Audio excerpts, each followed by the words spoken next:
ఆరోగ్యాభిలాషులందరికీ నా హృదయపూర్వక నమస్కారములు. యాంటీ ఆక్సిడెంట్స్ అనే పదాన్ని మనం బాగా కోవిడ్ వైరస్ వచ్చినప్పుడు వినటం జరిగింది. అంతకుముందు ఏదో బాగా చదువుకున్న వారికి, డాక్టర్లకి ఈ పేర్లు బాగా తెలుసు, వాటి యొక్క ఉపయోగాలు తెలుసు. ఇప్పుడు సామాన్య ప్రజలకు కూడా యాంటీ ఆక్సిడెంట్స్ అంటే వినపడింది, కానీ అవి శరీరంలో చేసే మేలు తెలిసింది. కానీ ఈ రోజుల్లో మనం రక్షించే యాంటీ ఆక్సిడెంట్స్ బాగా మనకి తక్కువ లోపలికి వెళుతున్నాయి. కానీ ఎక్కువ మొత్తంలో వెళితే మనం ఎంత రక్షించబడతామో ఏమిటో తెలుసా? యాంటీ ఆక్సిడెంట్స్ అంటే మన శరీరాన్ని జబ్బుల బారిన పడకుండా రక్షించడానికి ఉపయోగపడే వాటిని యాంటీ ఆక్సిడెంట్స్ అంటారు. మన కణజాలము దెబ్బలో గాయాలైనప్పుడు రిపేర్ చేయటానికి యాంటీ ఆక్సిడెంట్స్ అంటారు వాటిని, ఉపయోగపడే వాటిని. మనలో కెమికల్స్ కానీ, విష పదార్థాలు, టాక్సిన్స్, ఫ్రీ రాడికల్స్ లాంటి క్యాన్సర్ ప్రేరకాలు ఇట్లాంటివి ఉత్పత్తి అయినప్పుడు వాటన్నిటిని నిర్మూలించడానికి ఉపయోగపడే వాటిని యాంటీ ఆక్సిడెంట్స్ అంటారు. మరి ఇన్ని రకాలుగా మన జీవితానికి ఇంత మేలు చేసే యాంటీ ఆక్సిడెంట్స్ మరి ఎన్ని రకాలుగా ఉంటాయి, అవి ఏమిటి, లోపలకు బాగా అందిస్తే ఫలితాలు ఏంటి, కొస్త మీకు అవగాహన. యాంటీ ఆక్సిడెంట్స్ అంటే సూక్ష్మ పోషకాలు.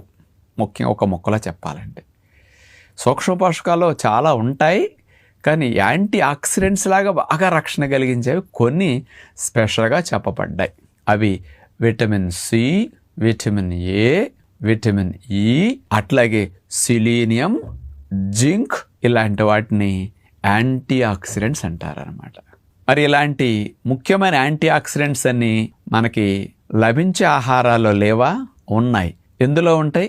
అన్ని ఆహారాల్లోనూ ఉంటాయి. విటమిన్ సి లేని ఆహారం చెప్పండి, విటమిన్ ఏ అసలు లేని ఆహారం అన్న చెప్పండి, ఉంటుంది ఒకటన్నా? అన్నిట్లోనూ ఉంటాయి.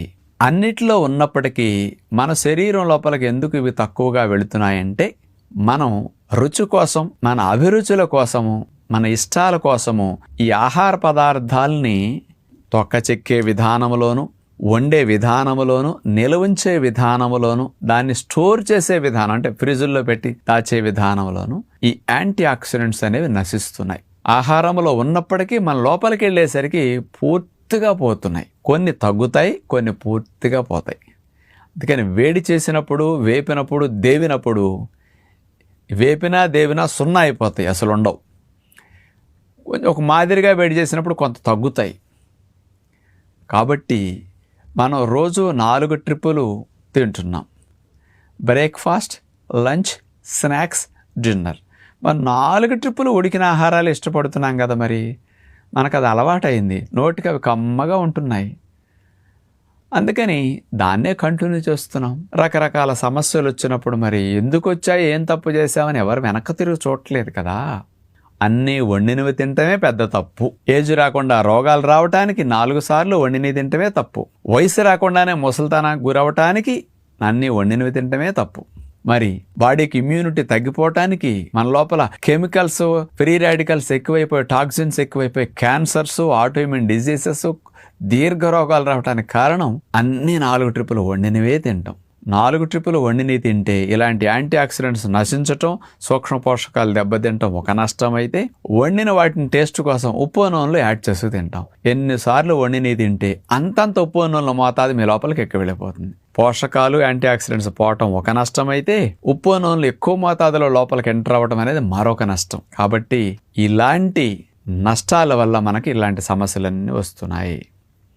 దీని నుంచి బయటపడాలంటే యాంటీ ఆక్సిడెంట్స్ రిచ్ డైట్స్ అంటే న్యాచురల్ డైట్స్, అది గుర్తుపెట్టుకోవాలి.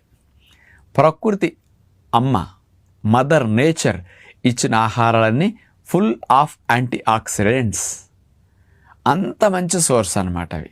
కాబట్టి అలాంటి న్యాచురల్ డైట్ని మనం రోజులో ఎంత పర్సంటేజ్ ఎక్కువ తింటే మీరంత రక్షించబడతారు. మిమ్మల్ని మీరు అంత రక్షించుకున్నట్లు అవుతుంది. ఎవ్వరూ మిమ్మల్ని రక్షించరు. చివరికి మిమ్మల్ని మీరు రక్షించుకుంటే తప్ప రక్షించబడరు. ఇది ఒక్కటి తప్ప ఇంకో సొల్యూషన్ లేదు. అందుకని జబ్బులు రాకుండా డాక్టర్ ఏమైనా రక్షిస్తాడా మిమ్మల్ని చెప్పండి? షుగర్ రాకుండా రక్షించమనండి, హార్ట్ అటాక్ రాకుండా రక్షించమనండి, కీళ్ళు అరిగిపోకుండా రక్షించమనండి, చూద్దాం. మీరు లావ్ అవ్వకుండా రక్షించమనండి. ఏ సైన్స్ రక్షిస్తుంది? ఏ డాక్టర్లు రక్షిస్తారండి ఇట్టటి వాటికి? ఆ డాక్టర్స్కే ఆ స్థితి లేదు. వాళ్ళకి రోగాలన్నీ వస్తున్నాయంటే వాళ్ళని వాళ్ళు రక్షించుకోవాలి తప్ప ఇంకొక డాక్టర్ ఆ డాక్టర్ని రక్షించడానికి కూడా లేదు. ఆ డాక్టర్ వాళ్ళ పిల్లల కుటుంబాన్ని కూడా రక్షించడానికి లేదు. ఎవరికి వాళ్ళు నేను మారాలి, నన్ను నేను మార్చుకోవాలి, నా ఆహారపు అలవాట్లు నేను మార్చుకోవాలి, నేను తినే విధానంలో తప్పులు చేస్తున్నాను, ఆ తప్పులను సవరించుకోవాలి అనుకుంటే మార్పు వస్తుంది, మీ ఆరోగ్యం బాగుంటుంది, ఇమ్యూనిటీ పెరుగుతుంది. ఇవి తప్ప వేరే గత్యంతరం ఏమీ లేదు. కాబట్టి అయ్యిందేదో అయ్యింది. ఇన్నాళ్ళు తినాల్సిన రకాలని తినేసాం. 4 ట్రిప్పులు వెరైటీలు ఎన్ని వందల వేల రకాలు తినేసాం. మన కోట అయిపోయింది, మన రేషన్ అయిపోయింది అనుకోండి. కనీసం ఉన్న శేష జీవితం అన్నా హెల్దీగా సాగాలంటే యాంటీ ఆక్సిడెంట్స్ రిచ్ డైట్ తింటే మంచిది. అందుకని మీరు ప్రతిరోజు 60 to 70% పొయ్యి మీద పెట్టనవి ప్రకృతి అమ్మ తయారు చేసిన ఆహారాలు తినాలని ఒక మంచి లక్ష్యం పెట్టుకుంటే బాగుంటుంది. ఉదయం వెజిటబుల్ జ్యూస్ ఒక గ్లాస్ తాగండి, కాఫీ టీలు పాలు మానేసి ఆ స్థానంలో ఈ జ్యూస్ 250 ml. షుగర్ ఉన్నా త్రాగొచ్చు, షుగర్ పెరగదు. ఈ జ్యూస్ తాగిన ½ an hour 1 hour తర్వాత కాస్త స్ప్రౌట్స్ 2-3 రకాలు ఫ్రూట్స్ సరిపడా పెట్టుకు తినండి. ఇది బ్రేక్ఫాస్ట్గా తీసుకోండి. మరి ఇవి తిన్నాక ఇడ్లీ దోశలు తినొచ్చా అని అడగండి. జీవితాన్ని సరిపడి తినేసారు ఆల్రెడీ మీరు. ఈవినింగ్ టైం మధ్యాహ్నం ఉడికిన ఆహారం తినండి, కానీ ఈవినింగ్ 5ంటికి పళ్ళ రసం, కొబ్బరి నీళ్ళు, చెరుకు రసం త్రాగండి. 6-6:30 కల్లా కాస్త డ్రై నట్స్ నానబెట్టినవి, డ్రై ఫ్రూట్స్ లాంటి న్యాచురల్ డైట్ తినండి. డ్రై నట్స్ నానబెట్టిన వాటిలో యాంటీ ఆక్సిడెంట్స్ ఎక్కువ ఉంటాయి బాగా. ఎండు విత్తనాలు నానబెట్టుకు తినటం బెస్ట్ డైట్ ప్లాన్ అనమాట. అవి తినేసి పళ్ళు తినేసేయండి. Evening 35% natural food, morning 35% natural food. ఇట్లా 70% న్యాచురల్ ఫుడ్ తింటే మీకు బాడీకి కావాల్సిన యాంటీ ఆక్సిడెంట్స్ అని పుష్కలంగా వెళ్ళి మీరు సిక్ అవ్వకుండా, క్యాన్సర్స్ దీర్ఘరోగాలు రాకుండా, ఏమన్నా ట్రబుల్ వచ్చినా తొందరగా కోలుకునేటట్టు, మీరు ఎక్కువ కాలం హెల్దీగా యాక్టివ్గా ముసలితనానికి గురవకుండా ఉండేటట్టు చేయడానికి ఇవి బాగా సపోర్ట్ చేస్తాయి. మరింత మంచి ఆహారపు అలవాట్లు మనం ఉన్న శేష జీవితాన్ని వరకు కొనసాగిస్తే మంచిదని విజ్ఞప్తి చేస్తూ నమస్కారం.